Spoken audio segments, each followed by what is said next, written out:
Okay, this is what you get for not having a proper charger on you. So my battery died again. Same battery. This one shouldn't. So I'm in the Naval Memorial Gardens opposite the Tower of London. For anybody who just, I don't know if that's even going to save to YouTube the partial live stream I just did. I didn't notice actually when the phone went off, so I don't know if I caught the rest of. So the commemoration of the execution site, which I'll circle back around to show you as I leave. So yeah, I can't flip the camera around, but I can show you this way. Over there is already hundreds and hundreds of names in that big columned structure. There's a raven. It's not one of the tower ravens. It doesn't have his anklet on.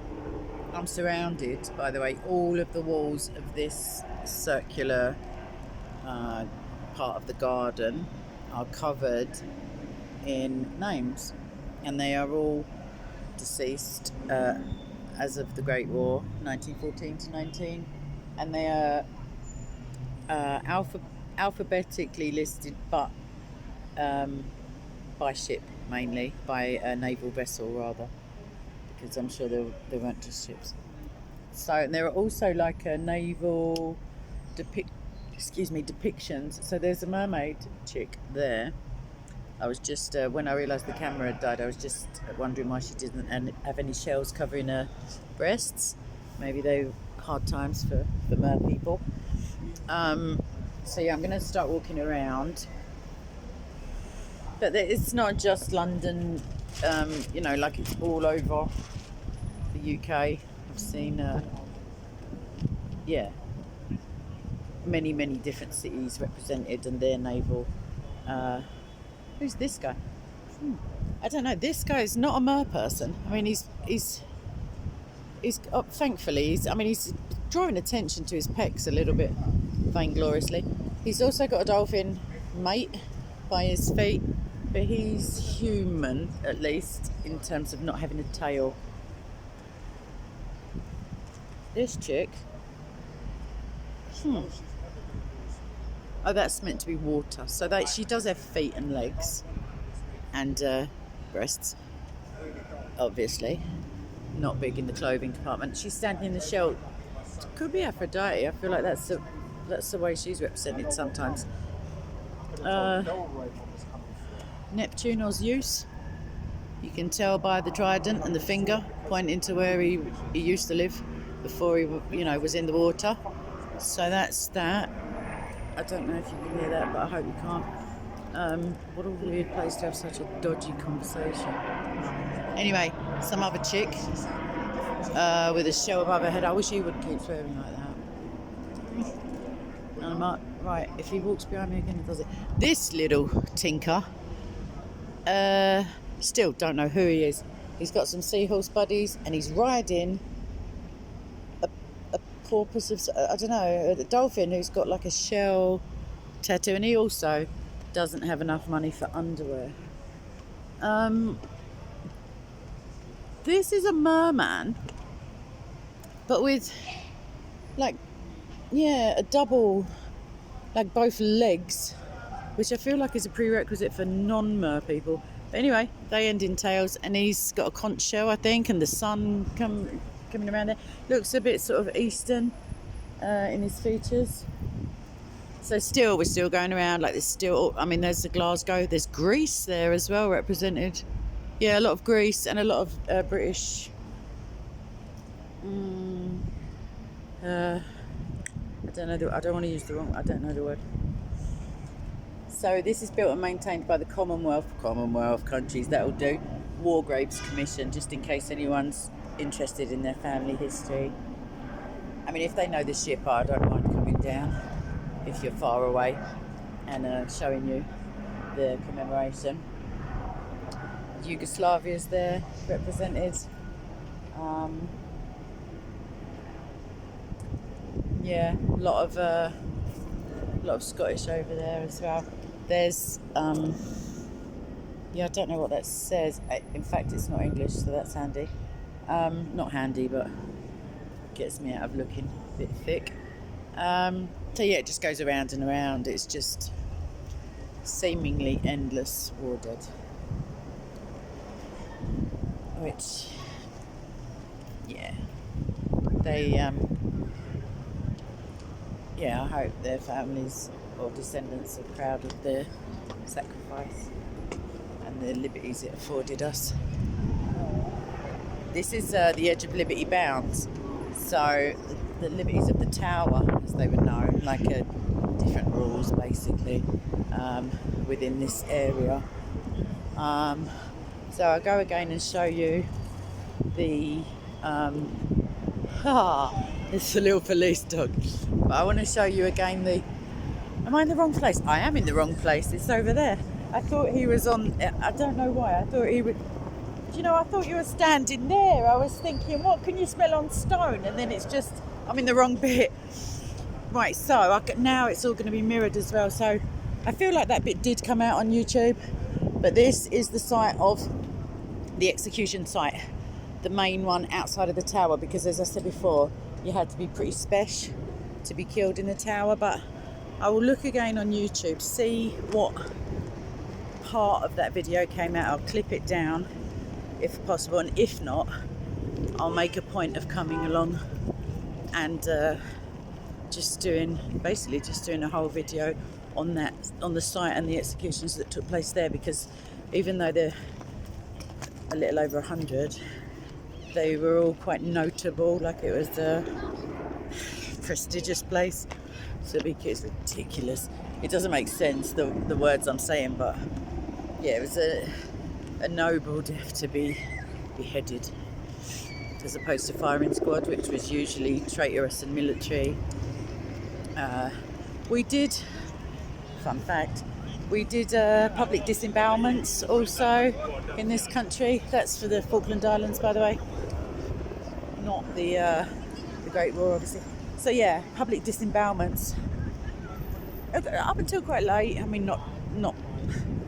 Let me think what I mean by late. The public turned against it eventually, but it was in the time of public executions. We didn't stop capital punishment in Britain till the 20th century. But this was, I don't know, 16th, 17th, something like that. So hung, it's called hung, drawn and quartered, but the correct terminology for when you're dropped from a noose is hanged, even though that doesn't seem to make sense. But that's the word. But yeah, to be hung, drawn and quartered, instead of having a drop, you know, like a traditional hanging, as it were, you're put into the noose, your head is inserted into the loop of the rope, and then by the science of how much you weigh, blah, blah, blah, blah, blah, they work out the drop, and that snaps your neck, so you die of a broken neck. If it's done incorrectly, you will just slowly suffocate. So hung, drawn and quartered, those people were not hanged, if that makes sense. They were elevated from from the ground, lifted by the neck in a noose until they passed out. Then they were revived. Their intestines were drawn from them. That's the drawn part of hung, drawn and quartered. In front of their face, the meters of their intestines were pulled out and burned. They were most likely still alive for some of that. And also, of course, if there were, like, say, 10 people being executed, you know, the last 9 would see the first, and, you know, the last one would have watched it 9 times by the time they got going.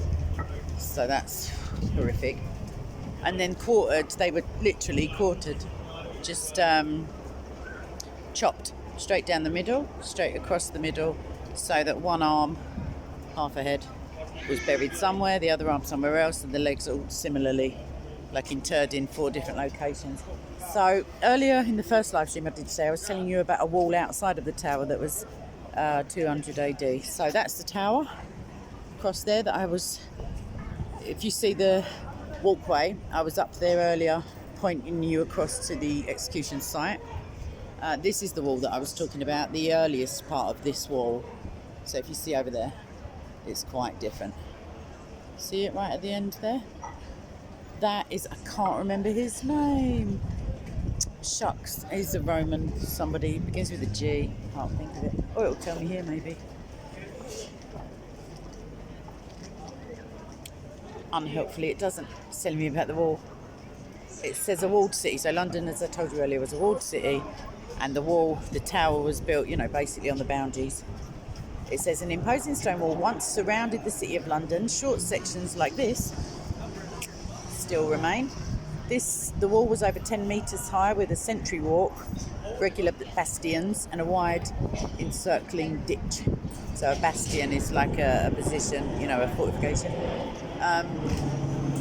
The city could only be accessed through impressive gates that allowed Londoners to control who entered and protected the city from violent attack. Also allowed us to take their money, like toll gates and literally gates where you had to pay money to come in, or a portion of your wares, as it were. The lower portion of the wall dates to about AD 200. What did I say? Londinium. My phone's ringing. So that's the most important city in Roman Britain. The Romans abandoned London by around 450, but in 886, King Alfred the Great of Wessex founded a new burg or town within the walls, and it was used to successfully defend London against Viking attacks in the 10th century. Learn something new every day, don't you? You do with me. So look, you see the wall, the London, you see outside is countryside. That's ridiculous. That's where St. Paul's was. Now it is, I feel like it's more here-ish actually because the bridge. But either way, this is going to be a short video, I feel, because not only do I not know who's phoning me, and not that that would bother me, but may be important, you never know. That's the side of the wall, the original. That cigarette is not original, that's there, but yeah, that's it's pretty impressive. And the gates, we've been through this on a few videos. It's like the Seven Dwarfs. I can never remember them all in one sitting.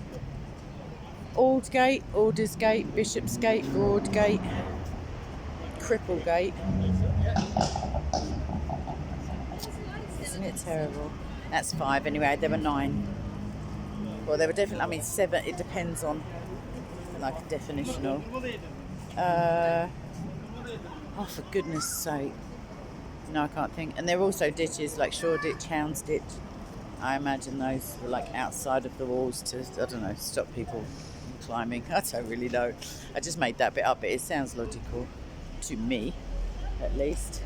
So yeah, because it's such lovely weather in London, there are just more of the millions and millions of humans who are already normally here.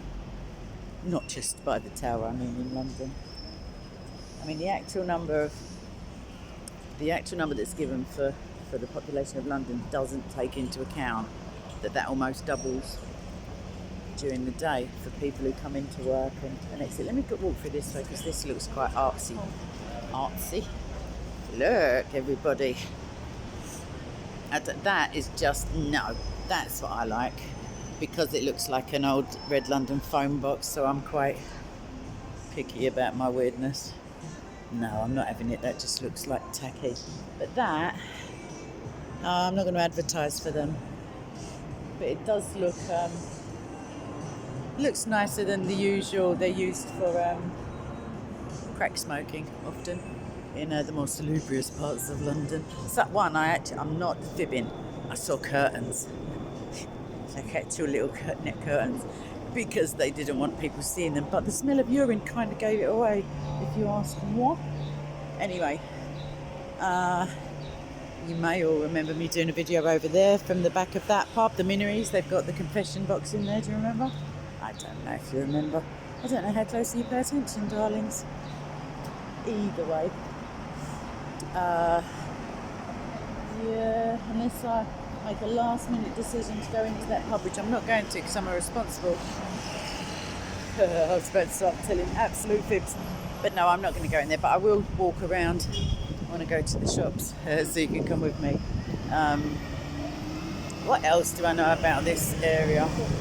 So the Royal Mint was housed within the tower and then moved outside, not very far away. There's no point me trying to show you because it's out of view, but it's no longer there either. because I suppose they like to move around, you know, and all that jazz. This is a very historic part of London. Like, I don't want to say unchanged because it is, and yet along the street in front of me and the one parallel and the one parallel to that, within the square mile within the City of London Corporation, which I feel like I've crossed over the boundary from Tower Hamlets. Yes, I have. Yes, I'm in the City of London now. The number of churches is like both reassuring and constant. Like the frequency of churches you come upon is beautiful. It's lovely. It's not like that in the rest because of, you know, bombings and such. But either way, I didn't take you to see Peeps. We've been there a few times, haven't we, gang? Anyhow, she said looking around for a church, not seeing one. But there is a lovely Catholic church, which you can't see because there's a blooming building in the way. But I'll give you. I could fling around the camera when I get to the next corner and show you the side of it. I've never seen it open, which is odd for a Catholic church. I must just be always at the wrong time because I forgot to tell you. There's a church that I often think, why is it shut? Like it looks so lovely, and it's always shut, and there were chains, and I just thought it was shut up for good, kind of thing. And it wasn't. I just happened to be in that area quite early in the morning the other day, and it was open, and that was lovely. And it's very rare to walk into an open Roman Catholic church and be on your own. And it's that rare that it didn't happen the other morning. It's nice. There's always at least like 2 or 3 people in there in contemplative prayer. So I may contact the priest to see if I could go in there and film, because I don't like to film inside churches when there are people in there. I do occasionally if they come in after me, for example. I try not to get them on camera, not because it's something to be ashamed of, but it's not my business to be, you know, like it's their private prayerful time. So, but yeah, so it's not really central London. The Irishman that I just was talking to before I started the vid, he was like, oh, what, in the centre? And I was like, oh no, this is most certainly east, and it's also at the north of the Thames, so it has the feel of, yeah, it's because of the Thames, like the riversideness. That's not a word. I just can't be bothered. It's because of that, because of the drink I had with the Irishman. Anyway, it's its proximity to the River Thames that lends it the air of, and the tower, of historicity and of, like, you know, central, well-known Londonness. That'd do for starters. So I'm just going to show you this church and, I don't know, go and get my tea from the shop.